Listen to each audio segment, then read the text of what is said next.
Alright, so magandang araw po sa bawat isa sa atin para po sa ating Bible knowledge of the day. Proverbs 3:33, the curse of the Lord is in the house of the wicked, but He blessed the habitation of the just. So, napakagandang prinsipyo po ni Hari Solomon ito na binitawan para sa mga tao ng Diyos. At sabi ng Bible muli, ay ang sumpa ng Panginoon ay nasa bahay ng masasama.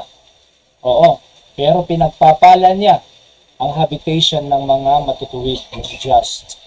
Diba? Kaya pinakamaganda po, ito po ay contrast kapatid ng isang wicked at saka isang just na tao. At kapag tayo, naniniwala po ako, kapag tayo po ay sumunod sa Diyos, naglingkod sa Diyos, ay magiging just ang ating buhay. And because of that, pag tayo po ay naglingkod sa Diyos, naging matapat sa Kanya, magiging just po ang ating buhay at pagpapalain niya po tayo.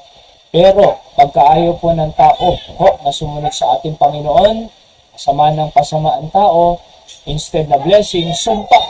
Napakalungkot po yan. Kaya manatili po tayong naglilingkod sa Panginoon, maging tapat po tayo sa ating worship service, Sunday morning, Sunday night, Thursday night, prayer meeting, at yun din po sa pagsusalwining, pagdadala ng mga tao sa church, pagdidisipulo para matulungan ang kanilang pamilya, maging just po sila sa harapan ng Diyos, at sila po ay pagpapalain na kapatid. Okay?